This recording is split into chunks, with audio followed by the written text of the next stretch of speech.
Aku dibentak, diusir, dan dihina di rumah yang kubeli dengan kerja keras. Lihat saja, akan kubalas mereka sampai mereka memohon-mohon kepadaku. Assalamualaikum warahmatullahi wabarakatuh. Sahabat Santi Story yang dirahmati Allah, di balik setiap kisah, pasti ada hikmah yang tersembunyi. Pelajaran yang bisa mengubah arah hidup kita. Kisah kali ini akan membuat hati bergetar, mata terbuka, dan jiwa terinspirasi. Sebelum kita mulai, yuk kuatkan silaturahim ini dengan menekan tombol like, subscribe untuk selalu mendapat kisah penuh hikmah berikutnya, dan share video ini agar manfaatnya tersebar luas, menjadi amal jariah bagi kita semua. Siap menyelami lautan hikmah? Mari kita mulai. Malam itu seharusnya menjadi malam yang sederhana. Hanya makan malam biasa di rumah yang selama ini Rania rawat sepenuh hati. Meja makan sudah ia tata dengan rapi. Nasi hangat, ikan bakar kesukaan suaminya, sambal terasi yang ia buat dari ulekan sendiri, dan tumisan kangkung yang masih mengepulkan asap. Lampu ruang makan menyala lembut, memberi suasana hangat yang ia harap bisa mencairkan ketegangan yang sudah berminggu-minggu menggantung di rumah mereka. Rania sudah berusaha keras seharian. Ia pulang lebih cepat dari kantor, menyiapkan semuanya sendiri tanpa bantuan asisten rumah tangga. Ia bahkan memilih baju terbaiknya malam itu. Gaun sederhana warna krem, rambut digelung rapi, wajahnya tanpa riasan berlebihan. Semua demi satu hal, ingin melihat Fahri, suaminya, tersenyum seperti dulu. Tapi sejak beberapa bulan terakhir, senyum itu hilang. Fahri datang agak larut, sekitar pukul 8 malam. Wajahnya tampak lelah, tapi bukan lelah karena pekerjaan. Ada sesuatu di matanya, entah jenuh, entah benci, yang membuat dada Rania terasa sesak. Lelaki itu melempar jasnya ke sadaran kursi. Duduk tanpa sepatah kata, langsung menatap layar ponsel sambil sesekali menghela napas panjang. "Mas, makan malam sudah siap?" ucap Rania pelan, berusaha tetap lembut. Hanya itu jawabannya. Dingin seperti udara yang keluar dari kulkas. Rania duduk di seberang, mulai menuangkan nasi untuknya. Ia menyendokkan ikan bakar ke piring Fahri dengan hati-hati. "Aku buatkan ikan kesukaan Mas. Aku beli ikan segar tadi pagi di pasar." Belum sempat ia tersenyum, Fahri sudah mendengus. "Ikan lagi? Kamu gak bisa masak yang lain, Ran? Setiap minggu menu kamu gitu-gitu aja." Suara itu datar tapi menusuk. Rania terdiam sejenak. Aku pikir Mas suka." Katanya. "Kamu tuh gak pernah dengerin aku. Udah bosan lihat ikan gak, Ti?" Potong Fahri tajam, menatapnya penuh kesal. Udara di ruang makan mendadak berat. Suara detak jam dinding terdengar jelas di antara keheningan. Rania menunduk, menatap tangannya yang gemetah di atas meja. "Maaf, aku cuma mau bikin suasana enak. Aku tahu Mas lagi banyak pikiran. Jadi aku pengen..." "Jangan sok tahu, Rania." Bentakan itu membuat tubuhnya tersentak. Tiba-tiba, suara sendok jatuh dari tangan Fahri menimbulkan bunyi nyaring yang memecah keheningan. Dari arah ruang tamu, terdengar langkah kaki pelan. Bu Ratna, ibu mertua Rania, muncul sambil membawa kipas. Ia berdiri di ambang pintu dengan ekspresi dingin. "Dari tadi ibu dengar kalian ribut. Ada apa lagi, Fahri?" tanyanya. "Masakan Rania, Bu. Rasanya asing banget, kayak air laut." Bu Ratna menatap piring itu sekilas. Lalu pandangannya beralih ke Rania. Tatapannya penuh sinis. "Kamu masak aja gak becus. Dulu ibu ada bilang, perempuan kayak kamu tuh gak cocok buat anak ibu. Sok pinter tapi urusan rumah tangga berantakan." Rania menggigit bibirnya, mencoba menahan air mata yang mulai menggenang. Ia ingin menjelaskan bahwa ia sudah mencicipinya sebelum disajikan, bahwa rasa asing itu mungkin hanya karena sambalnya terlalu pekat. Tapi suaranya hilang, tertahan di tenggorokan. "Bu, tolong jangan salah paham. Sudah, potong Bu Ratna keras. Kalau kamu niatnya cuma mau bikin anakku stres, lebih baik kamu keluar dari rumah ini. Gak ada gunanya perempuan cuma bisa bikin ribut dan masak asal-asalan. Rania terpaku. Matanya menatap Fahri, berharap setidaknya suaminya membela. Tapi yang ia dapat hanyalah tatapan dingin tanpa empati. Dengar kakak ibu, ucap Fahri datar. Keluar dulu dari sini. Aku gak mau lihat muka kamu malam ini. Jantung Rania seolah berhenti berdetak. Rumah ini, rumah yang ia beli dari hasil kerja kerasnya sendiri, sekarang terasa seperti tempat asing.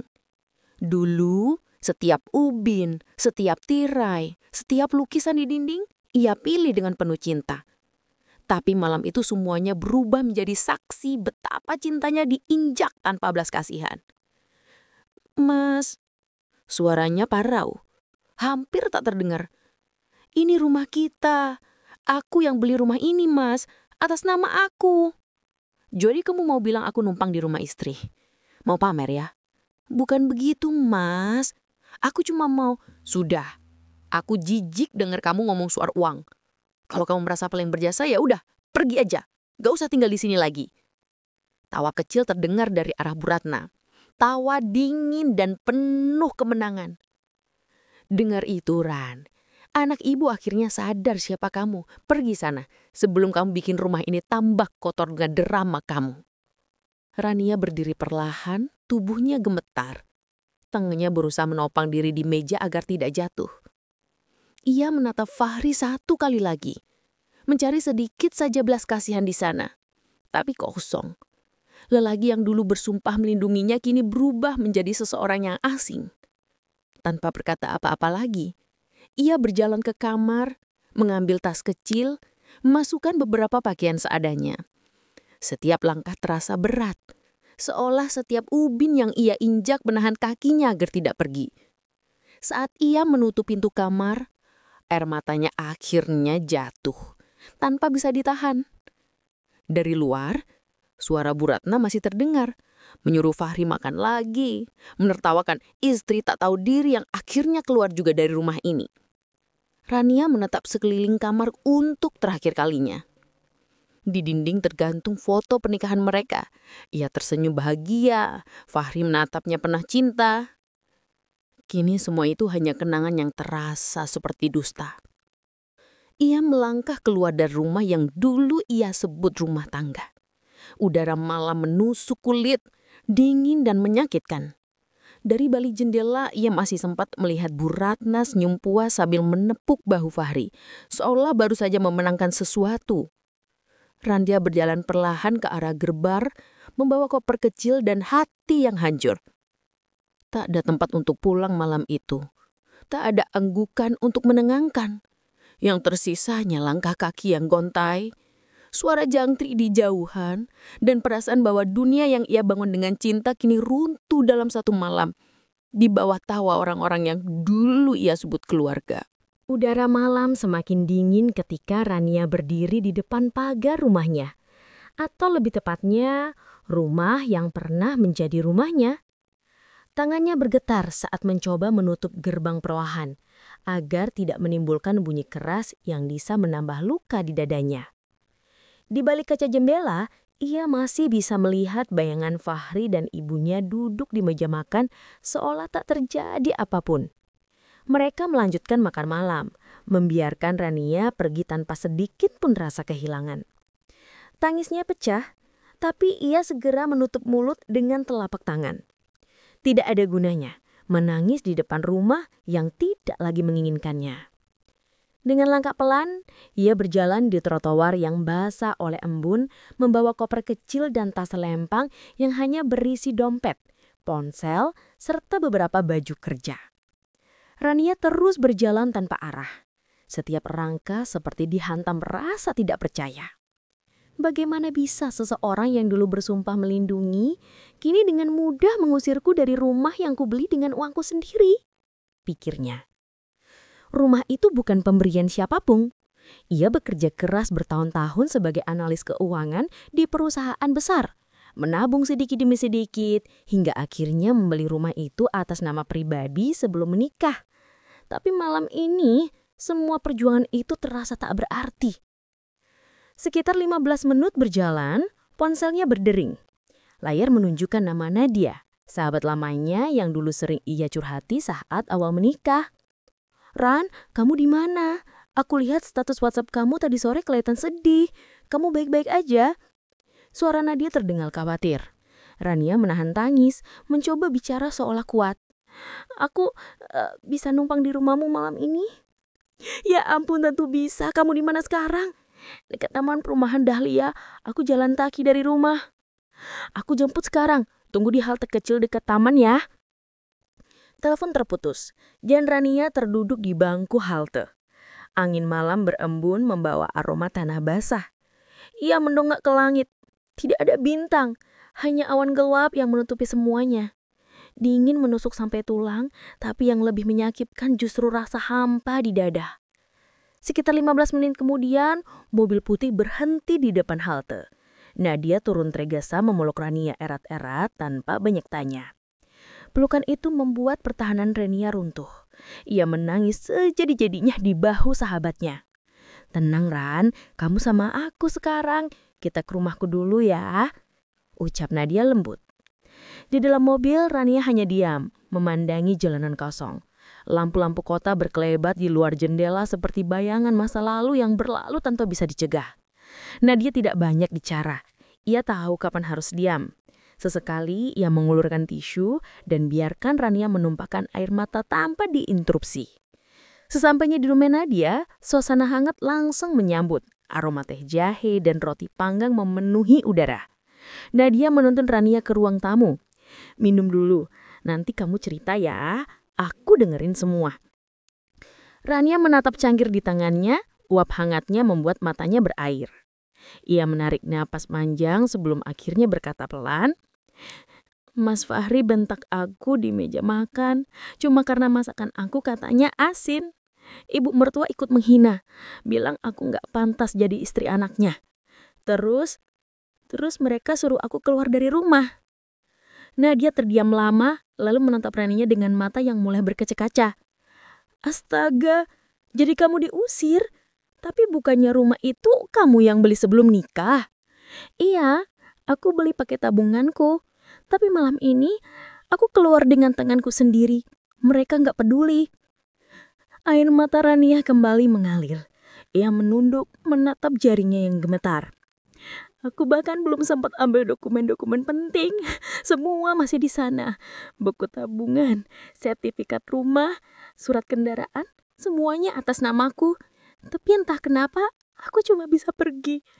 Aku takut kalau aku lawan, aku malah dianggap kurang ajar." Nadia menggepalkan tangan. "Rania, kamu nggak salah. Kamu berhak atas rumah itu. Tapi aku ngerti, kamu terlalu lelah buat berdebat. Sekarang istirahat dulu, nanti baru kita pikirin langkah selanjutnya." Rania mengangguk pelan, tapi hatinya masih sesak. Ia tidak bisa berhenti mengingat tatapan dingin Fahri, nada suaranya yang penuh benci. Dulu setiap kali mereka bertengkar kecil, Fahri selalu minta maaf duluan. Tapi sekarang seolah lelaki itu sudah tak punya hati. Malam semakin larut. Setelah Nadia menyiapkan kamar tamu, Rania berbaring di ranking kecil. Lampu temara membuat bayangan samar di langit-langit kamar. Ia menggenggam cincin kawinnya yang sejak tadi ia lepas dari jari manis. "Kenapa sampai begini ya Tuhan? Aku salah apa sampai diperlakukan sekejam itu?" bisiknya pelan. Ia menatap foto pernikahannya di layar ponsel. Dirinya dan Fahri tersenyum di depan altar, berjanji sehidup semati. Rania menatap gambar itu lama, lalu mematikan layar, seolah tak sanggup lagi melihat wajah yang kini hanya menyisakan muka. Di rumah yang dulu mereka tinggali, pada saat yang sama, Fahri duduk di teras sambil merokok. Bu Ratna datang membawa secangkir teh. "Sudahlah nak, perempuan kayak dia gak tahu diri. Kamu tenang aja, nanti ibu kenalin sama anaknya temen ibu. Baik, lembut dan nurut." Fahri hanya mendengus tanpa jawaban, tapi jauh di dalam hatinya ada sesuatu yang terasa janggal. Rumah itu terlalu sepi setelah Rania pergi. Tak ada aroma masakan, tak ada langkah kaki, tak ada suara yang memanggil namanya. Namun egonya terlalu tinggi untuk mengakuinya. Rania di sisi lain memejamkan mata di kamar tamu Nadia dengan pikiran yang tak henti berputar. Ia merasa kalah, tapi juga mulai sadar, mungkin ini bukan sekadar pertengkaran biasa. Ada sesuatu yang lebih dalam, sesuatu yang akan mengubah hidupnya selamanya. Di luar jendela, angin berembun membawa daun-daun kering yang berterbangan di bawah lampu jalan. Malam itu menjadi saksi bisu. Seseorang yang terusir dari rumah yang ia beli dengan cinta, dan seseorang yang kehilangan segalanya tanpa menyadarinya. Hujan turun tanpa ampun malam itu. Menetes deras membasahi setiap langkah Rania di jalan yang sepi. Payung tak ia bawa, jaket pun tak ada. Koper kecil di tangannya mulai basah, bajunya menempel di kulit.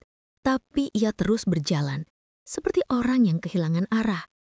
Hatinya pun serupa, basah, berat, dan dingin. Lampu jalan berkelip samar di tengah hujan deras. Bayangan dirinya memantul di aspal yang mengilap. Sesekali mobil lewat dengan kecepatan tinggi, menimbulkan cipratan air yang membasahi wajahnya. Namun Rania tak berkeming. Ia menatap kosong ke depan, pikirannya berputar-putar di antara suara bentakan Fahri dan tawa sinis Bu Ratna yang masih bergema di telinganya. "Keluar dari rumah ini. Aku nggak mau lihat muka kamu malam ini." Kata-kata itu seperti mantra yang tak berhenti mengiris. Rania akhirnya berhenti di depan sebuah halte tua. Nafasnya tersengal, tubuhnya menggigil, rambutnya menempel di wajah. Ia duduk di bangku besi dingin, menatap hujan yang menari di bawah lampu jalan. Suara hujan yang menimpa atap halte seolah jadi musik sedih yang mengiringi keputusasaannya. Di ponselnya, layar menyala dengan nama Nadia di atasnya. Panggilan itu ia angkat dengan tangan gemetar. "Ran, kamu di mana sekarang?" Suara Nadia terdengar khawatir dari seberang. Rania menelan ludah. Suaranya serak. "Aku di halte deket Taman Dahlia. Hujan besar, aku nggak tahu harus kemana." "Tunggu aku 10 menit, aku jemput. Jangan kemana-mana." Begitu telepon ditutup, Rania hanya bisa memeluk dirinya sendiri. Dingin menggigit kulitnya, tapi rasa sakit di dada jauh lebih menusuk. Ia teringat malam pertama mereka di rumah itu saat Fahri memeluknya erat dan berjanji akan selalu melindungi. Semua janji itu kini terasa seperti debu yang berterbangan dan lenyap di udara. Mobil Nadia berhenti di pinggir jalan tak lama kemudian. Pintu terbuka dan Nadia berlari ke arah Rania dengan payung di tangan. Ia langsung memeluk sahabatnya tanpa bicara. Raninya membalas pelukan itu dengan tubuh gemetar, air matanya bercampur dengan air hujan di pipinya. "Ya Allah, Ran, kamu kenapa bisa kayak gini?" Rania hanya menggeleng lemah. "Aku diusir, Nat, dari rumahku sendiri." Di dalam mobil, Nadia menyalakan penghangat. Suara mesin yang lembut dan aroma kayu manis dari gantungan kabin sedikit menenangkan. Tapi mata Rania masih menatap kosong keluar jendela, mengikuti aliran air hujan yang mengalir di kaca. "Aku nggak tahu kenapa bisa sampai segini, Nat. Cuma karena masakan asin, dia bentak aku di depan ibunya. Terus aku diusir. Ibu mertuaku malah ketawa," ucapnya dengan suara hampir berbisik. Nadia menggigit bibir, menahan marah. "Kamu nggak salah, Ran. Tapi sekarang kamu aman di sini. Lupakan dulu mereka. Yang penting kamu istirahat." Sesampainya di rumah Nadia, suasana hangat menyambut. Bau harum teh jahe langsung menguar dari dapur. Nadia menuntun Rania masuk ke kamar tamu dan menyodorkan handuk serta baju ganti. "Ganti baju dulu, nanti masuk angin," ucapnya lembut. Setelah mandi air hangat, Rania duduk di tepi ranjang. Kamar itu sederhana, tapi nyaman. Di luar hujan masih mengguyur atap. Suara gemericiknya membuat hati semakin seduh. Ia menatap cincin di jarinya. Cincin yang dulu disematkan Fahri dengan senyum penuh cinta. Kini cincin itu hanya menjadi pengingat bahwa sesuatu yang indah bisa berubah menjadi senjata yang melukai. Rania menggenggam cincin itu kuat-kuat. Air matanya menetes tanpa suara, jatuh ke punggung tangannya. "Mas, kenapa ya?" bisiknya pelan. Ia memejamkan mata membiarkan air mata mengalir deras. Semua kenangan datang bertubi-tubi. Tawa mereka saat liburan pertama, makan malam sederhana di dapur kecil, ucapan lembut sebelum tidur, janji untuk saling menjaga. Semuanya berputar seperti film yang tak bisa ia hentikan, sampai akhirnya bayangan bentakan dan tatapan benci Fahri menutup semuanya. Nadia masuk pelan ke kamar sambil membawa secangkir teh hangat. Ia duduk di samping Rania tanpa bicara, hanya menatap dan sesekali mengusap bahu sahabatnya. "Ran, kamu masih cinta sama dia?" Rania tak langsung menjawab. Ia menatap keluar jendela, melihat pantulan cahaya hujan yang jatuh di kaca. "Aku nggak tahu, Nat. Mungkin iya, mungkin juga enggak. Tapi aku masih berharap ada sedikit jejak cinta yang tersisa di hatinya buat aku." Nadia terdiam. Ia tahu cinta kadang tak bisa mati hanya karena disakiti. Ia hanya memeluk Rania, membiarkan sahabatnya menangis puasnya di pelukannya malam itu. Jam menunjukkan pukul 2 dini hari ketika Raninya akhirnya tertidur. Wajahnya masih basah oleh air mata. Nadia menutup selimut pelan, lalu mematikan lampu kamar. Tapi begitu lampu dipadamkan, Rania berkeliat dalam tidur gelisah. Bibirnya bergetar menyebut nama suaminya berulang kali dalam bisikan lemah.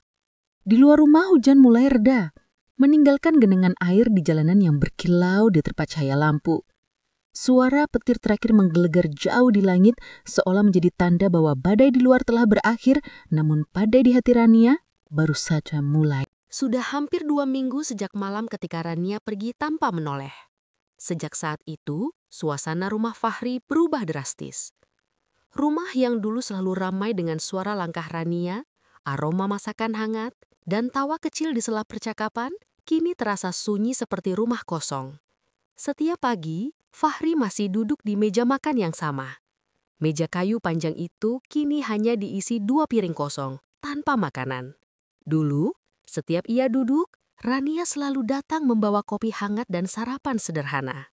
Sekarang, yang menemaninya hanya suara detik jam dinding dan dinginnya udara pagi yang menembus sampai ke tulang. Bu Ratna beberapa kali mencoba memasak, tapi hasilnya tak pernah sama. Entah karena usia atau memang tidak terbiasa, masakannya hambar dan sering gosong. Fahri sering makan tanpa selera. Kadang hanya menyeruput air putih, lalu berangkat kerja dengan wajah muram. Di kantor pun keadaan tak lebih baik. Proyek besar yang sedang ia tangani tiba-tiba terhenti karena masalah administrasi. Klien menunda pembayaran, dan investor utama menarik diri karena isu internal yang tak jelas. Setiap hari ada saja kabar buruk. Rekan kerja mundur, keuangan perusahaan bocor, dan kontrak yang sudah hampir selesai tiba-tiba dibatalkan. Fahri mulai kehilangan fokus. Setiap rapat pikirannya melayang ke rumah, ke meja makan kosong, ke kamar yang sunyi tanpa suara Rania. Tapi begitu terlintas wajah istrinya, hatinya berdenyut antara rindu dan gengsi. Ia terlalu malu mengakui bahwa kepergian Rania membawa kehancuran yang pelan-pelan menggerogoti hidupnya. Suatu malam, Fahri pulang lebih cepat. Rumah tampak gelap. Hanya satu lampu menyala di ruang tamu tempat ibunya duduk sambil memegangi kepala. "Kenapa, Ibu?" tanya Fahri cepat, panik. "Cuma pusing, Nak," jawab Bu Ratna dengan suara lemah. "Ibu tadi sudah nunggu kamu, tapi kamu belum makan juga. Ibu masak sayur asem tapi rasanya kayaknya kurang benar." Fahri menatap ibunya yang tampak pucat. Ia menghela napas panjang, lalu duduk di sebelahnya. "Istirahat aja, Bu. Gak usah mikirin makan. Nanti saya pesan makanan aja." Bu Ratna menatap anaknya sekilas. Ada bayangan lelah di wajahnya. "Rumah ini sepi ya, Nak?" gumamnya pelan. Fahri tak menjawab. Ia hanya menatap lantai. "Ibu kadang nyesel. Dulu waktu Rania masih di sini, semua terasa lebih hidup. Dia rajin, sopan. Mungkin ibu terlalu keras sama dia." Kalimat itu membuat Fahri tersentak. Tapi seperti biasa, egonya menutup mulutnya. Ia pura-pura tidak mendengar dan berdiri, berjalan menuju kamar. "Ibu istirahat aja, saya masih banyak kerjaan," katanya singkat sebelum menghilang di balik pintu. Di dalam kamar, Fahri menatap ruangan yang kini terasa asing. Tempat tidur besar itu dingin dan rapi, tapi tak ada kehangatan di sana. Ia membuka lemari dan melihat pakaian Rania yang dulu sempat ia larang dibawa pergi. Masih ada beberapa baju tergantung rapi. Aroma lembut dari parfum Rania masih tertinggal di serat kain. Tanpa sadar, Fahri duduk di tepi ranjang, menunduk dalam diam, tangannya terulur menyentuh bantal di sisi tempat tidur, sisi yang selalu ditempati Rania. Malam itu ia tak bisa tidur. Ponsel di meja kecil bergetar, pesan dari rekan bisnisnya. Proyek dibatalkan total, investor minta ganti rugi. Fahri menatap layar lama sekali, dadanya berdegup keras. Semua usahanya, semua kerja keras yang ia banggakan mulai runtuh satu persatu. Ia mencoba menenangkan diri dengan menyalakan rokok, tapi asapnya justru membuat matanya perih, entah karena asap atau air mata yang mulai menggenang. Sementara itu, Bu Ratna batuk keras di kamar sebelah. Usia dan stres membuat tubuhnya cepat lemah.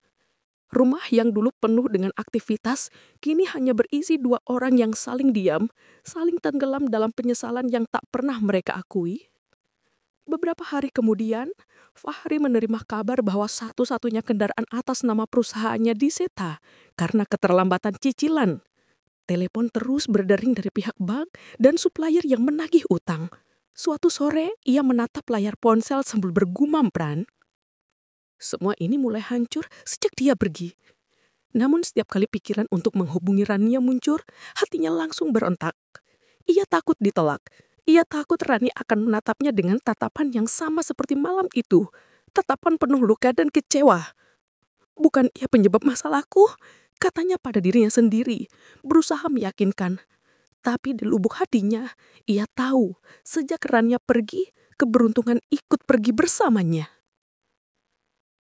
Hari-hari berikutnya berjalan seperti mimpi buruk yang tak berujung. Rumah semakin sepi, Bu Ratna semakin sering terbaring di kamar karena tekanan darah tinggi. Ia berusaha mengurus segalanya sendiri, tapi semakin keras ia mencoba, semakin banyak masalah datang. Suatu pagi, ia berdiri di depan cermin kamar mandi, menatap wajahnya yang tampak jauh lebih tua.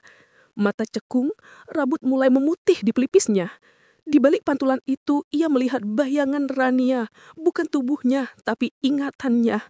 Tersenyum lembut seperti dulu, memanggil namanya dengan suara lembut, menawarkan segelas kopi hangat.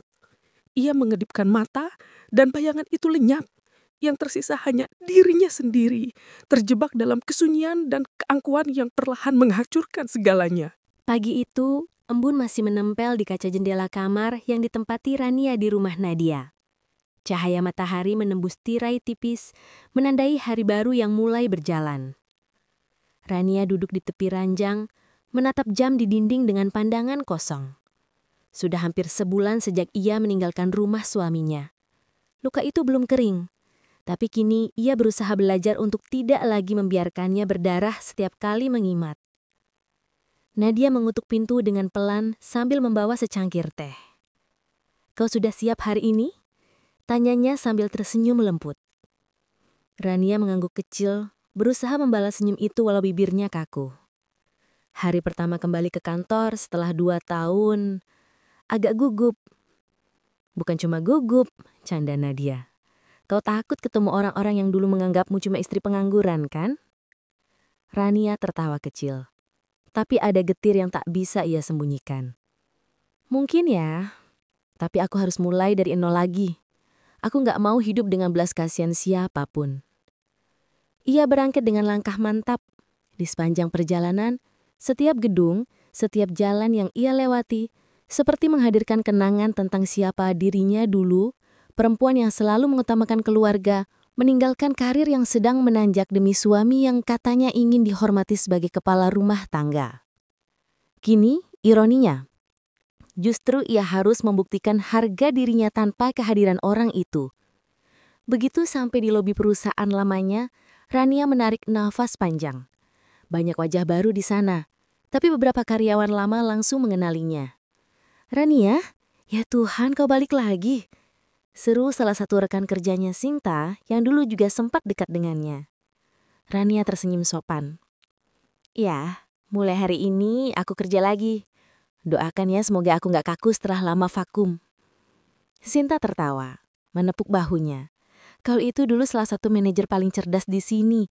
Kalau ada yang harus belajar, justru kita bukan kamu." Hari-hari pertama berjalan berat.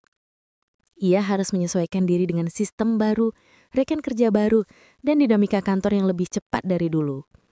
Tapi setiap kali rasa lelah datang, ia mengingat malam ketika ia berdiri di depan rumah, diusir tanpa penjelasan, dengan hujan yang membasahi wajahnya.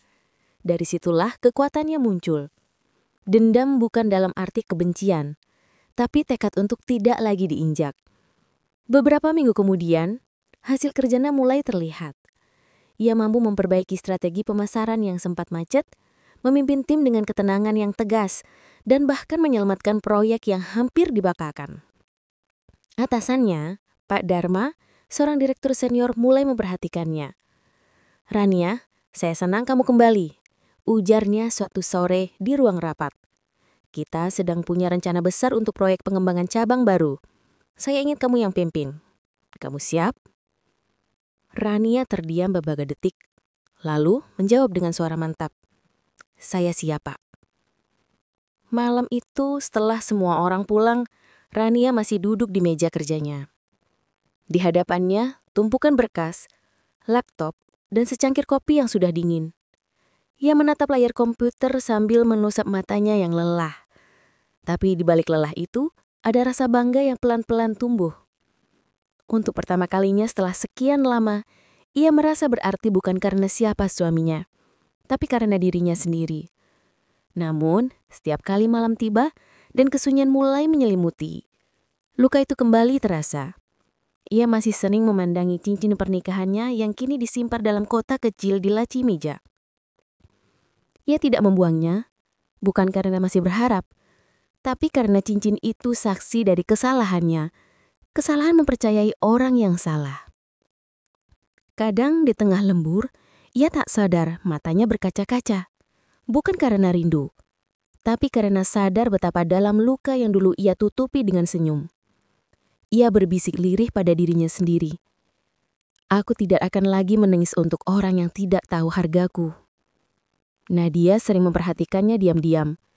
Ia tahu sahabatnya sedang berjuang antara kekuatan dan keruntuhan batin.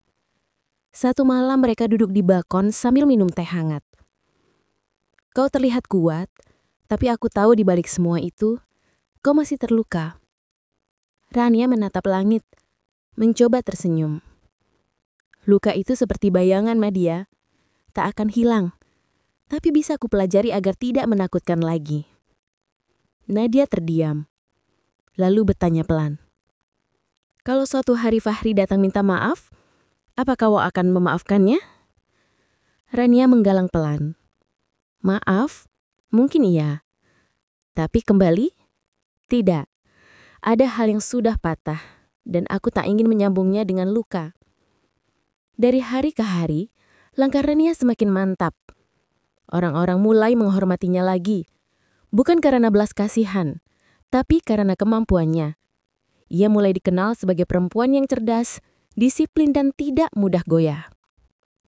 Namun, di dalam dirinya, ada sisi rapuh yang ia simpan rapat-rapat. Sisi yang kadang muncul dalam diam di antara tumpukan kerja dan malam yang terlalu panjang. Di balik kebangkitannya, Rania tahu hidupnya belum selesai. Ia baru saja membuka lembar baru. Bukan untuk melupakan, tapi untuk menulis ulang kisah hidupnya dengan tinta kekuatan, bukan air mata. Hari itu, suasana kantor terasa berbeda. Sejak pagi, Rania merasa ada sesuatu yang tidak biasa. Sekretarisnya beberapa kali mondar-mandir membawa dokumen penting, dan Pak Dharma sempat memanggilnya ke ruang direksi. "Rania, proyek besar yang kamu pimpin akhirnya disetujui oleh Dewan," ucapnya dengan nada antusias. "Namun ada satu hal, perusahaan rekanan yang akan bekerja sama dengan kita baru saja berganti manajemen. Mereka mengirimkan tim baru untuk rapat finalisasi besok pagi." Rania tersenyum, mencatat poin-poin penting di buku catatannya. "Baik, Pak, saya akan siapkan semua dokumen dan presentasinya malam ini." Pak Dharma mengangguk. "Tim itu datang dari PT Gemakarya Utama. Kamu pasti sudah dengar, salah satu perusahaan konstruksi besar." Mendengar nama itu, Rania sempat berhenti menulis. Tangannya kaku beberapa detik. "PT Gemakarya Utama," gumamnya pelan, "itu adalah perusahaan yang dulu diurus langsung oleh Fahri." Tapi ia menepis pikirannya, mencoba yakin bahwa mungkin sekarang perusahaan itu sudah diambil alih orang lain. Lagi pula, apa kemungkinan takdir akan mempertemukan mereka lagi setelah semua luka itu? Tapi malamnya rasa gelisah itu kembali datang. Saat mempersiapkan berkas-berkas proyek, Rania menatap laptopnya dalam diam, tangan kirinya tanpa sadar membuka situs profil perusahaan mitra itu. Di bagian direktur utama, namanya terpampang jelas, Fahri Pratama. Jantungnya berdetak lebih cepat. Ia memejamkan mata, menarik nafas panjang, mencoba menenangkan diri. Sudah lama ia berjanji untuk tidak lagi menangis karenanya, tapi entah kenapa malam itu udara terasa sesak. Ia menutup laptopnya perlahan dan menatap keluar jendela, membiarkan dengan malam menyentuh wajahnya.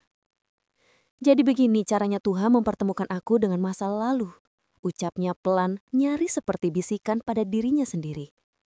Keesokan harinya, ruang rapat besar di lantai 15 dipenuhi suasana serius. Tim dari 2 perusahaan duduk saling berhadapan. Rania memasuki ruangan dengan langkah pasti, mengenakan blazer hitam elegan dan rambut yang disanggul rapi. Wajahnya tegas, namun tenang, seperti perempuan yang sudah melewati banyak badai dan berhasil berdiri tegak di tengah reruntuhan. Ketika pintu terbuka lagi, masuklah tim dari PT Gema Karya Utama. Di barisan depan, seseorang berjalan pelan mengenakan jas abu-abu dan dasi biru tua. Begitu pandangan mereka bertemu, waktu seakan berhenti. Fahri! Fahri terpagu beberapa detik. Matanya membulat tak percaya.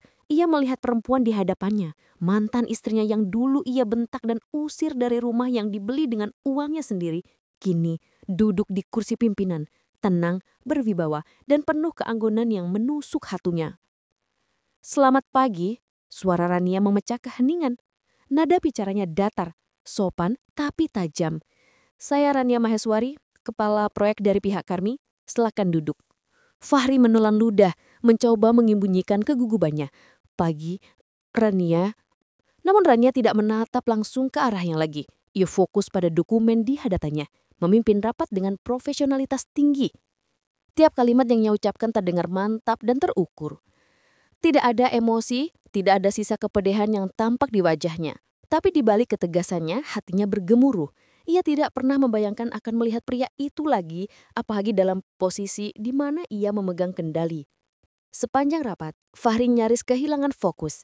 Ia memperhatikan Rania dengan pandangan sulit dijelaskan, antara penyesalan, kagum, dan rasa bersalah yang menumpuk. Setiap kali Rania berbicara, ia melihat versi baru dari perempuan yang dulu ia abaikan. Tidak lagi lembut dan mudah menangis, tapi matang, tegas, dan kuat. Ketika sesi tanda tangan kontrak dimulai, tangan Fahri sedikit gemetar. Ia menatap kertas di depannya, lalu tanpa sadar menatap Rania. Aku tidak menyangka kita akan bertemu lagi seperti ini, ucapnya pelan. Rania menatapnya sekilas, dingin namun sopan. Dunia kerja sempit Pak Fahri. Kadang Tuhan memang suka bercanda dengan caranya sendiri. Fahri tertunduk, suaranya nyaris bergetar. Kau terlihat berbeda sekarang. Rania menandatangani berkas tanpa mengangkat kepala. Manusia berubah, terutama setelah melalui hal yang menyakitkan. Suasana menjadi hening, semua orang di ruangan itu seolah merasakan ketegangan halusnya menggantung di udara. Nadia yang ikut mendampingi Rania sebagai bagian dari tim menatap keduanya dengan hati-hati, khawatir pertemuan itu akan membuka luka lama, tapi Rania tetap tenang, bahkan terlalu tenang untuk seseorang yang baru saja bertatap muka dengan sosok yang menghancurkan hidupnya. Setelah rapat selesai, Rania merapikan dokumennya dan berdiri. Terima kasih atas kerjasamanya, semoga proyek ini berjalan lancar. Fahri masih duduk di kursinya menatapnya dengan pandangan kehilangan. Rania, panggilnya Lil Rania. Rania berhenti di depan pintu, menoleh sedikit namun tidak tersenyum. Kita bertemu sebagai rekan bisnis, bukan masa lalu. Jangan mencampur dua hal yang berbeda. Lalu ia melangkah pergi dengan langkah mantap, meninggalkan Fahri yang terpaku di kursinya, tenggelam dalam penyesalan yang tak terungkap. Begitu pintu tertutup, Rania menahan nafas panjang di koridor. Matanya terasa panas, tapi ia menatap lurus ke depan. Di balik ketenangan wajahnya, hatinya bergetar hebat. Ia sadar, meski luka itu tampak tenang di permukaan, di dalamnya masih ada sisa rasa yang belum benar-benar mati. Tapi kali ini, ia berjanji, ia tidak akan lagi menjadi perempuan yang menangis karena cinta yang salah. Takdir mungkin mempertemukan mereka lagi. Tapi kini, Rania tahu, Pertemuan itu bukan untuk mengulang masa lalu, melainkan untuk memperlihatkan siapa yang sebenarnya kalah dan siapa yang berhasil berdiri tegak setelah dihancurkan. Hujan turun deras malam itu, seakan langit pun sedang menangis menyaksikan kehancuran rumah tangga yang dulu tampak sempurna di mata banyak orang. Rumah besar berwarna gading di kawasan elit itu kini berdiri muram, catnya mulai pudar, taman depan yang dulu rapi kini dipenuhi rumput liar, dan pagar besi mulai berkarat. Fahri duduk di ruang tamu yang gelap, hanya diterangi lampu meja yang remang. Di atas meja berserakan surat tagihan, surat somasi, dan pemberitahuan penyitaan.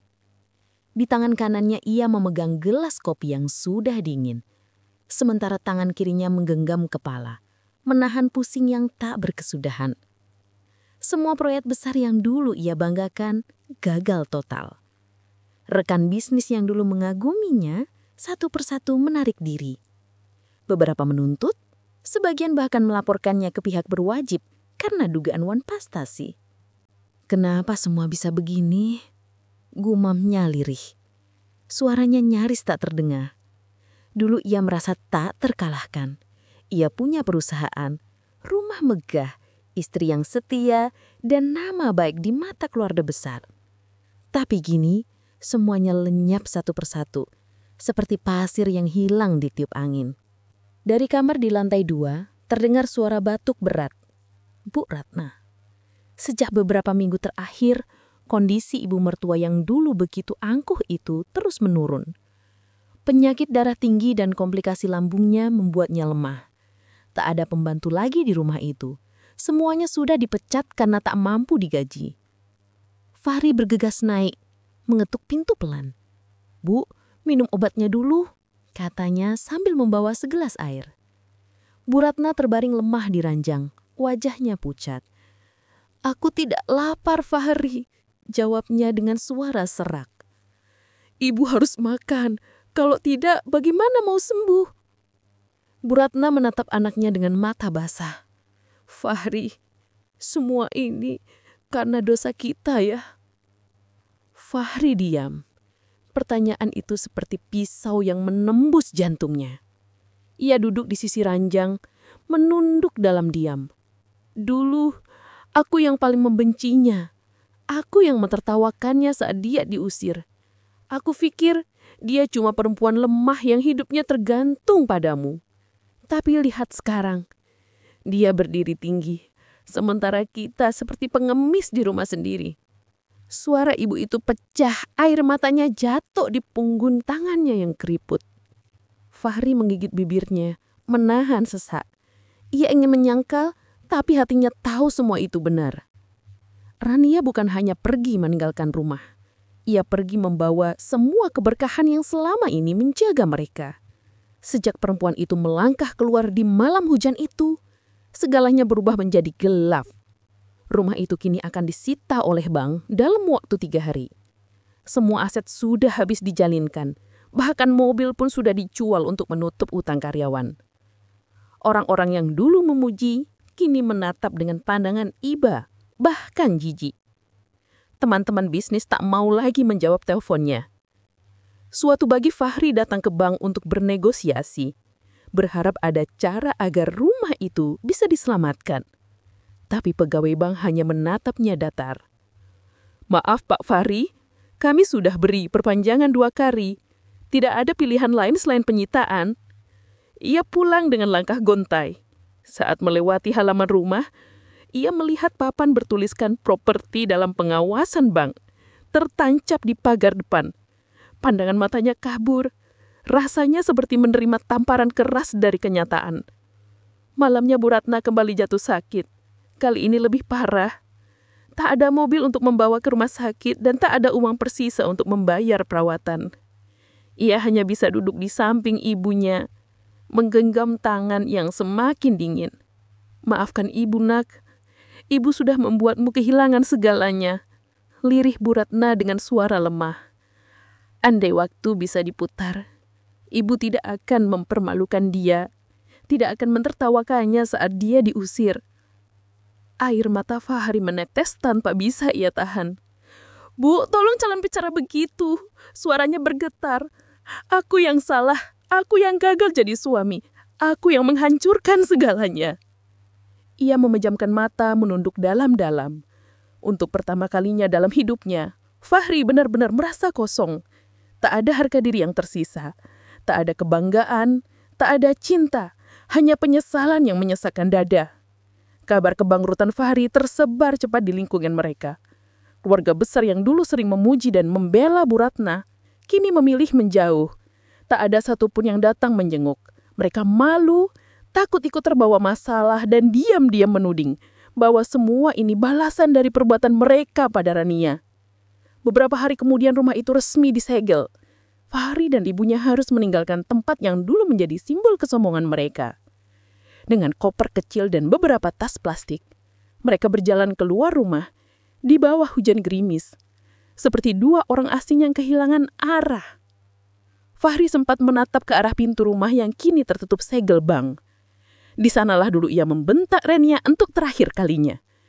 Di tempat itu pula air mata perempuan yang ia sakiti jatuh tanpa ada yang peduli. Kini giliran ia merasakannya, rasa kehilangan yang tak bisa diukur dengan apapun. Malam itu mereka menumpang di rumah sepupu Dauh. Bu Ratna terbaring lemah di kamar kecil, sementara Fahri duduk di teras menatap langit gelap tanpa bintang. Dalam hatinya satu nama terus terlintas. Rania. Ia ingin meminta maaf tapi tak punya keberanian. Terlalu banyak luka, terlalu dalam dosa yang sudah ia buat. Dan di tengah keheningan malam, hanya satu suara yang terdengar di benaknya. Dulu, aku mengusirmu dengan kesombongan. Kini aku diusir oleh takbir dengan kehinaan. Fahri tahu, penyesalan datang bukan untuk diperbaiki, tapi untuk disesali seumur hidup. Hari itu langit Jakarta tampak kelabu sejak pagi. Udara terasa berat, seolah sedang menyimpan sesuatu yang tak terucap. Di depan gedung tinggi berlogo Rania Maheswari Group, sebuah mobil tua berhenti pelan. Dari dalamnya, keluar seorang pria dengan pakaian lusuh dan langkah gontai. Fahri. Di kursi sebelahnya, Bu Ratna duduk lemah dengan selendang menutupi bahu. Wajahnya pucat, tubuhnya tampak kurus. Gedung itu megah, kaca-kacanya berkilau memantulkan cahaya, simbol kemapanan dan keberhasilan. Siapa sangka, tempat inilah yang kini menjadi tujuan akhir dua orang yang dulu pernah mengusir dan menghina perempuan yang membangun semua ini dari luka dan air mata. Bu, yakin ibu kuat naik tangga ini? Tanya Fahri pelan sambil menopang ibunya. Bu Ratna mengangguk lemah. Kita sudah terlalu jauh, nak. Aku cuma ingin menemuinya. Satu kali saja. Setelah itu, apapun yang terjadi, ibu pasrah. Langkah mereka pelan, tertatih-tatih memasuki lobi. Orang-orang yang bekerja di sana berpakaian rapi dan berbicara sopan. Beberapa sempat menatap mereka aneh. Dua sosok yang kontras dengan suasana elegan di sekitarnya. Fahri mendekati resepsionis. Permisi, saya ingin bertemu Bu Rania Maheswari. Petugas resepsionis, orang wanita muda, memandang sejenak lalu bertanya sopan.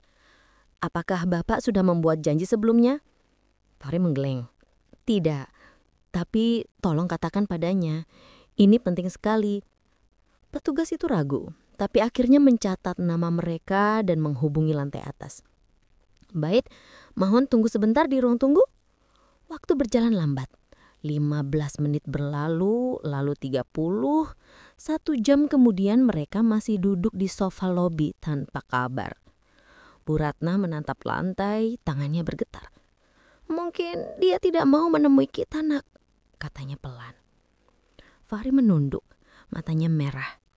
Kita tunggu saja, Bu. Sekali ini saja. Aku cuma ingin bicara.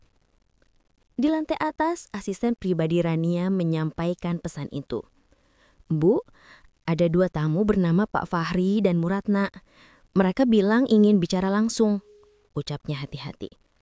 Rania yang sedang menandatangani dokumen langsung berhenti. Pena di tangannya terlepas, tintanya menodai kertas. Ia diam lama. Nama itu, 2 nama yang dulu begitu sering melukai hatinya, tiba-tiba kembali mengisi ruang pikirannya. "Berapa lama mereka menunggu?" tanyanya pelan. "Aslinya sudah lebih dari 1 jam, Bu." Rania menatap jendela besar di ruang kerjanya. Dari atas sini, ia bisa melihat langit yang sama yang dulu menjadi saksi saat dirinya berjalan di bawah hujan, diusir tanpa ampun dari rumah yang ia beli sendiri. Sekarang, takdir berputar dan mereka yang dulu menindasnya kini datang dengan kepala tertunduk. Setelah beberapa menit hening, ia berkata pelan, "Bawa mereka masuk." Pintu ruang rapat terbuka. Fahri dan Bu Ratna melangkah masuk pelan. Rania berdiri di ujung meja panjang mengenakan setelan putih dengan riasan sederhana tapi berwibawa. Wajahnya tenang, tapi sorot matanya tajam, seolah bisa menembus lapisan waktu. Bu Ratna tak sanggup menatap langsung. Begitu melihat wajah Rania, ia menangis terseduh-seduh. "Rania, maafkan Ibu." Suaranya pecah, penuh penyesalan. "Ibu salah. Ibu telah memperlakukanmu dengan kejam. Dulu Ibu terlalu angkuh, terlalu buta oleh kebencian." Ia berjalan tertatih-tatih ke arah Rania lalu berlutut, tangannya bergetar. "Kalau bisa, Ibu ingin mengganti semua penderitaanmu. Tapi Ibu tak punya apa-apa lagi, Nak. Tolong, jangan benci kami." Fahri berdiri di belakangnya, matanya basah. Ia menunduk, suaranya parau. "Rania, aku tahu aku tak pantas bicara. Aku kehilangan segalanya karena kesalahanku sendiri. Tapi melihat Ibu seperti ini, aku tidak tahu lagi harus bagaimana. Tolong, kalau masih ada sedikit belas kasihan di hatimu, bantu kami sekali ini saja." Rania memandangi mereka lama tanpa kata. Suasana ruangan begitu hening hingga detak jam dinding terdengar jelas. Di hatinya ada gelombang emosi yang sulit ia kendalikan. Amarah, iba, luka, dan sekaligus kemenangan yang terasa getir. Bayangan masa lalu melintas cepat di bendaknya. Malam ketika ia diusir, suara bentakan Fahri, tawa sinis Bu Ratna di ambang pintu, dan rasa dingin hujan yang membasahi wajahnya. Ia menggenggam jemarinya erat menahan getar di dadanya.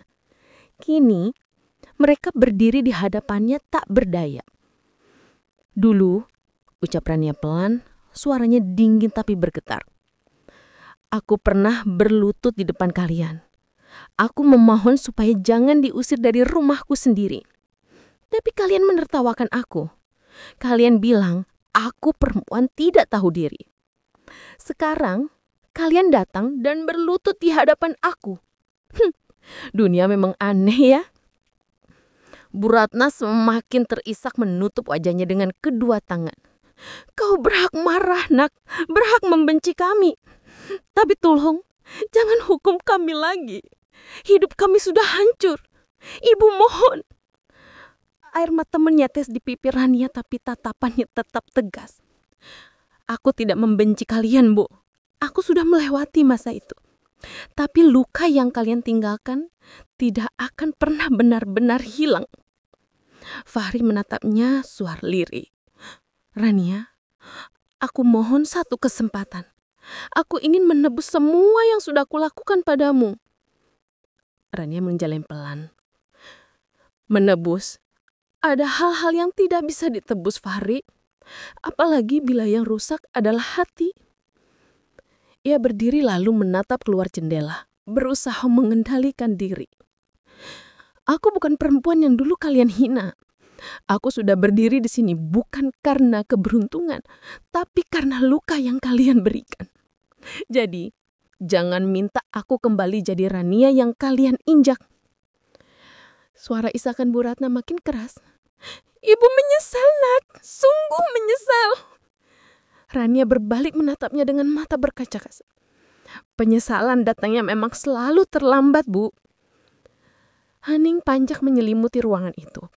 Hanya suara tangis lirih yang terdengar bercampur dengan deru hujan di luar jendela. Rania menunduk, menyeka air matanya pelan. Bukan air mata kasihan, tapi air mata dari luka yang akhirnya menemukan pembenaran. Untuk pertama kalinya, ia sadar balas dendam yang paling menyakitkan bukanlah dengan menghancurkan, tapi dengan tetap berdiri tegak di hadapan orang-orang yang dulu menundukkannya. Dan saat itu, Rania berdiri tegak, bukan lagi sebagai korban, tapi sebagai bukti bahwa kejatuhan tak pernah menjadi akhir bagi mereka yang punya kekuatan untuk bangkit. Beberapa bulan setelah pertemuan itu, hidup Rania terus berjalan dengan ritme yang tenang namun tegas. Ia tidak lagi dihantui masa lalu, meski bayangannya sesekali muncul dalam bentuk rasa getir yang halus, seperti luka lama yang belum sepenuhnya kering. Ia tahu, membalas bukan berarti menghancurkan. Kadang, balasan terbaik adalah membuat yang menyakiti menyaksikan sendiri bagaimana orang yang mereka remehkan mampu berdiri lebih tinggi tanpa perlu menendang siapapun. Suatu pagi, Rania menerima kabar bahwa rumah lamanya, rumah yang dulu menjadi saksi penghinaan, air mata, dan pengusiran, akan dilelang karena pemilik terakhirnya bangkrut. Rumah itu kini tak terurus. Dindingnya berlumut dan halaman depannya ditumbuhi rumput liar. Mendengar kabar itu, Rania terdiam lama. Hatinya bergetar, tapi bukan karena amarah, melainkan campuran rasa pahit dan nostalgia yang sulit dijelaskan. Ia memutuskan untuk membeli rumah itu. Tanpa banyak bicara, ia mengurus semuanya sendiri. Dalam hitungan minggu, rumah itu resmi menjadi miliknya kembali. Ketika Rania berdiri di depan gerbang rumah itu untuk pertama kalinya setelah bertahun-tahun, langkahnya terasa berat, pagar besinya berkarat, cat tembok mengelupas, dan kaca jendela banyak yang pecah. Tapi di balik kehancuran itu, Rania melihat sesuatu. Simbol dari luka masa lalunya yang kini siap ia ubah menjadi tempat harapan baru. Ia memanggil tim arsitek dan desainer interior, lalu berkata dengan nada pelan namun tegas, "Saya ingin rumah ini direnovasi. Tapi bukan untuk saya tinggali. Saya ingin rumah ini menjadi tempat singgah bagi perempuan-perempuan yang pernah disakiti, diusir, atau kehilangan tempat pulang. Rumah ini harus menjadi tempat yang penuh cahaya dan kehangatan." Beberapa bulan kemudian, rumah itu berubah total. Dinding yang dulu kusam kini dicat warna lembut krem dan putih. Ruang tamu yang dulu menjadi saksi bentakan kini menjadi ruang baca, dipenuhi buku dan aroma teh melati. Di taman belakang, Rania menanam bunga kamboja dan melati, bunga yang melambangkan kesabaran dan ketenangan jiwa. Ia menamainya Rumah Pelita, karena dari tempat yang dulu padam oleh kebencian, kini lahir cahaya bagi mereka yang membutuhkan penghiburan. Hari peresmian rumah itu berlangsung sederhana. Beberapa perempuan datang membawa anak-anak mereka, sebagian wajahnya masih menyimpan luka dan kelelahan hidup. Ia menyambut mereka satu persatu, menatap mata mereka dengan empati yang tulus. Ia membayangkan waktu itu, ketika ia diusir dan tidak ada yang peduli padanya. Tempat ini bukan sekedar rumah, ini adalah awal baru. Aku dulu pernah berada di posisi kalian. Tak punya arah, tak punya siapa-siapa. Tapi aku berjanji tidak akan ada lagi perempuan yang diusir dari tempat yang seharusnya melindungi mereka. Beberapa minggu kemudian, tanpa diduga, Fahri dan Bu Ratna mendengar tentang pembukaan Rumah Pelita. Mereka mendatangi tempat itu dengan langkah berat. Fahri sudah sangat berbeda. Kurus, matanya sayu, dan sorotnya kosong seperti seseorang yang kehilangan pegangan hidup. Sementara Bu Ratna datang dengan tongkat, jalannya perlahan dan penuh penyesalan. Ketika mereka tiba, halaman rumah itu dipenuhi tawa anak-anak kecil dan suara perempuan yang bercengkrama. Pintu rumah terbuka lebar, menyambut siapapun yang datang tanpa rasa takut. Rania berdiri di teras depan, mengenakan pakaian sederhana berwarna pastel. Wajahnya bersih, teduh, tapi ada kewibawaan yang sulit dijelaskan. Hasil dari luka yang telah berubah menjadi kekuatan. Bu Ratna berhenti di depan pagar, matanya memandangi rumah itu lama. Ini rumah kita dulu, suaranya serak. Rania menatap mereka lalu tersenyum tipis.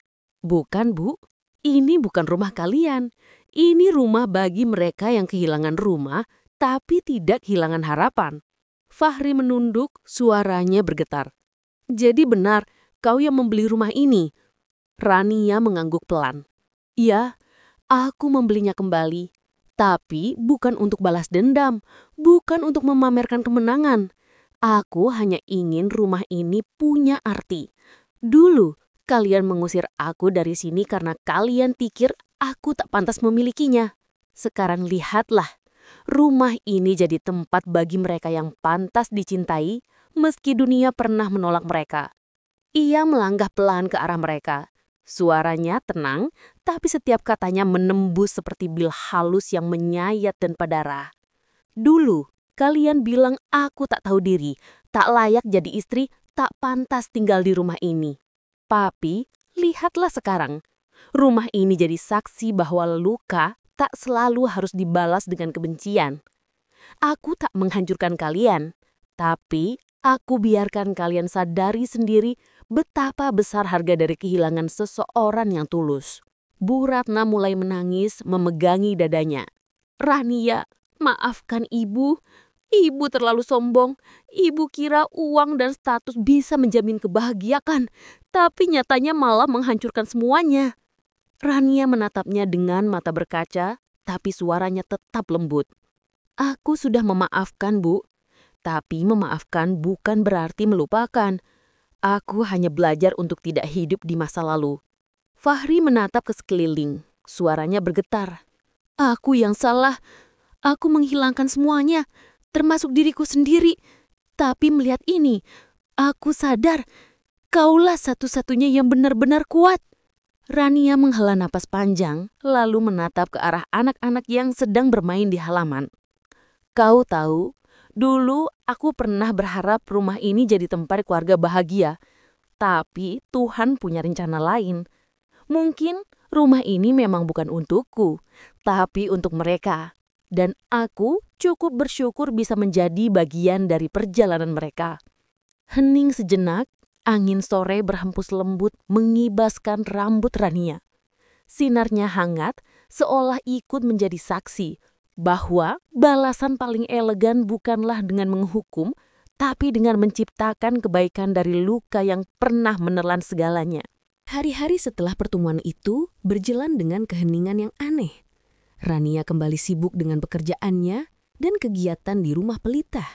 Tapi jauh di dalam hatinya, ada sesuatu yang belum sepenuhnya tenang. Bukan penyesalan, bukan pula kebencian, melainkan campuran antara lega dan getir, antara kemenangan dan kehilangan. Malam-malamnya sering dihabiskan di ruang tengah rumah itu, menatap lilin kecil yang menyala di atas meja, sementara suara rintik hujan di luar mengingatkannya pada malam pertama saat ia diusir dengan tangisan. Bedanya kini, ia tidak lagi sendirian, tidak lagi takut. Namun luka lama itu masih berbisik lembut di dasar hatinya.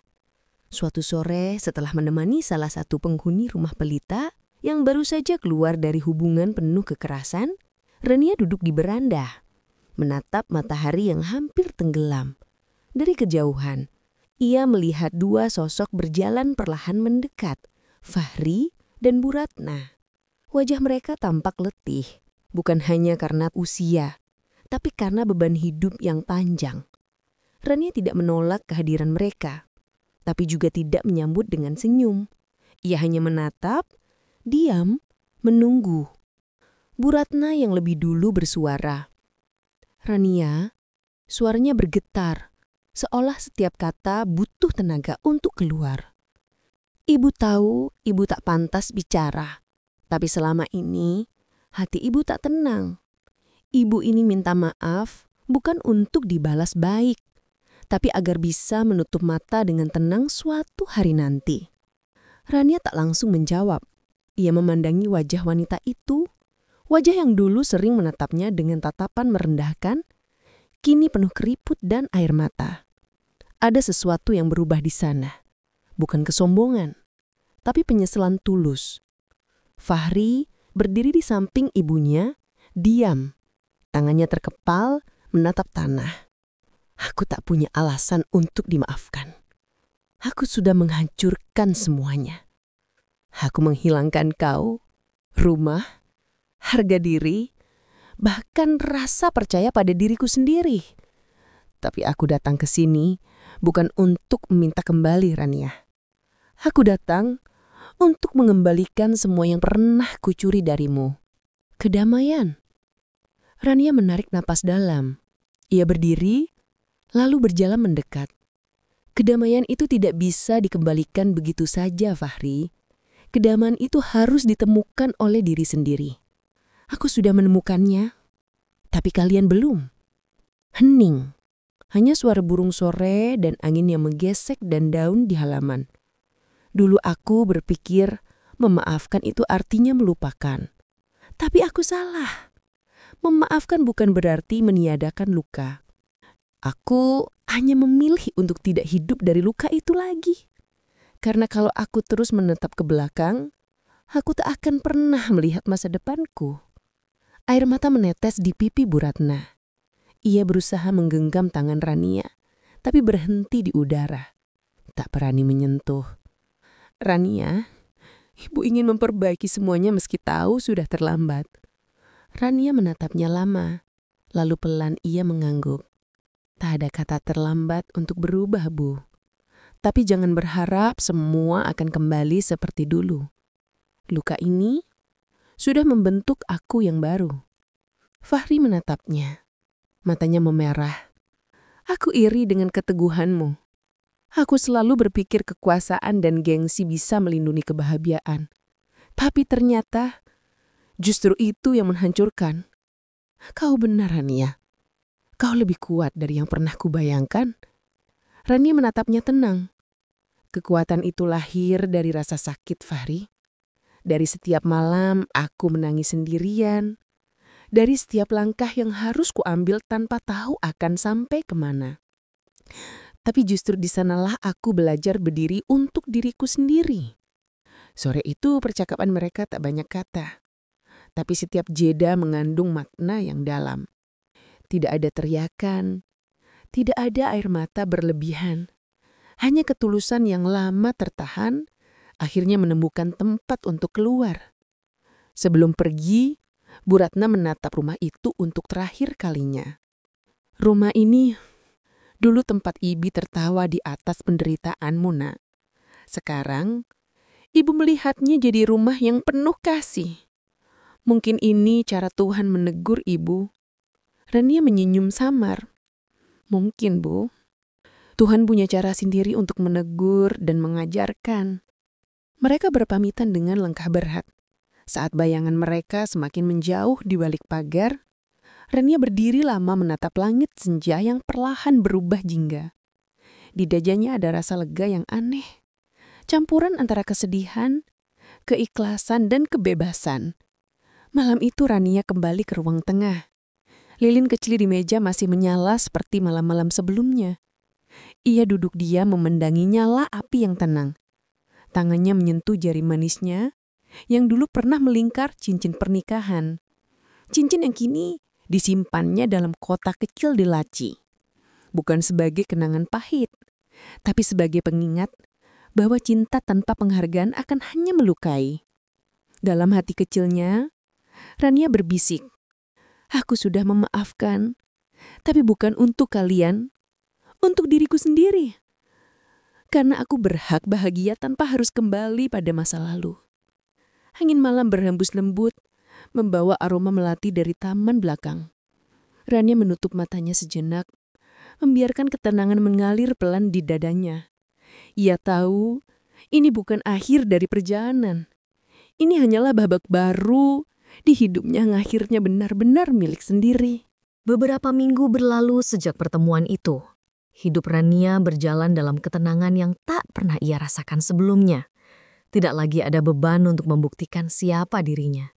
Tidak ada lagi air mata untuk masa lalu. Ia telah melewati badai yang hampir meremukkan segalanya, dan kini ia berdiri di atas puing-puing itu. Bukan sebagai korban, tapi sebagai sosok yang menemukan arti dirinya sendiri. Suatu pagi yang cerah, Matahari menembus tirai putih ruang tengah rumah pelita. Udara beraroma melati dan teh hangat. Anak-anak tertawa di halaman. Beberapa perempuan sedang menjemur pakaian sambil berbincang ringan. Rania duduk di beranda, menatap Maega dengan senyum lembut. Ia tak lagi merasa kosong. Dalam kesibukan sederhana itu, ada kehidupan, ada cinta tanpa syarat. Hal yang dulu tak pernah benar-benar ia miliki di rumah yang sama ini. Dari jauh, Nadia datang membawa koran pagi. "Ran, kau lihat ini," katanya sambil menyerahkan halaman ekonomi yang menampilkan foto Fahri di samping berita kebangkrutan perusahaannya. Rania menatap sekilas, lalu meletakkannya di atas meja tanpa komentar. "Sudah kuduga," gumam Nadia perlahan. "Tapi kau tenang sekali, tak ada rasa puas sedikit pun?" Rania tersenyum samar. Untuk apa merasa puas atas penderitaan orang lain? Dulu aku sempat berpikir ingin mereka merasakan sakitku, tapi sekarang aku sadar, membalas dengan kebencian hanya akan mengikatku ke masa lalu yang sama. Aku sudah bebas, Nadia, itu lebih dari cukup. Sore itu saat matahari tenggelam, Rania berjalan sendirian ke taman belakang rumah. Di sana, bunga kamboja dan melati bermekaran, mengeluarkan aroma yang menenangkan. Ia menatap langit yang berubah jingga, lalu menatap dirinya sendiri melalui bayangan di kaca jendela.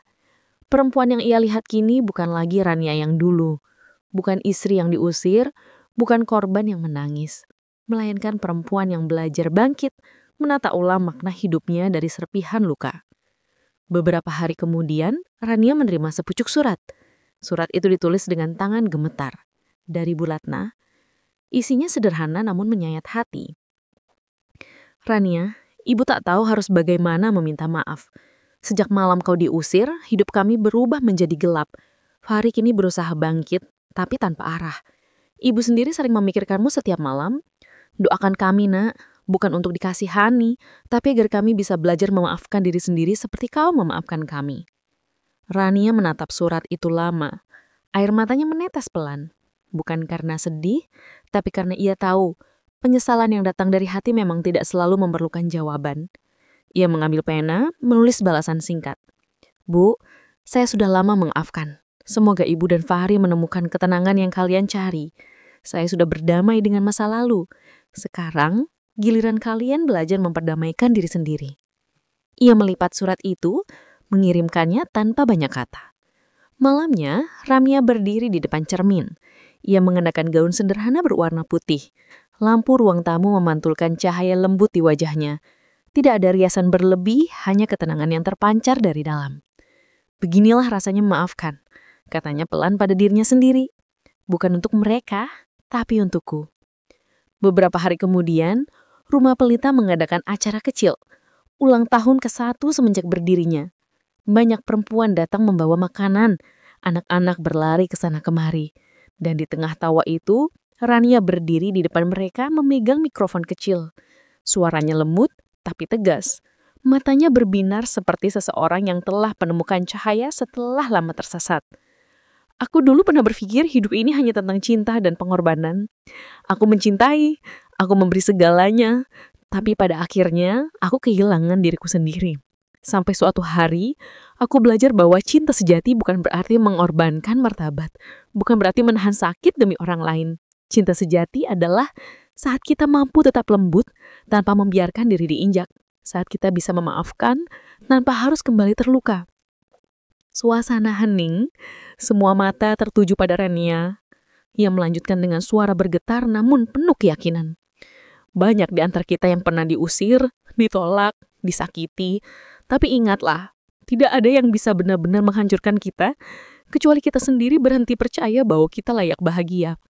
Luka bukanlah akhir dari segalanya. Luka bisa jadi awal dari kekuatan baru jika kita mau berdiri dan belajar darinya." Beberapa perempuan menunduk, meneteskan air mata. Anak-anak kecil memeluk kaki ibunya. Dan di tengah suasana haru itu, Rania tersenyum. Ia menatap ke arah langit yang sudah mulai gelap, seolah berbicara dengan masa lalunya yang jauh di sana.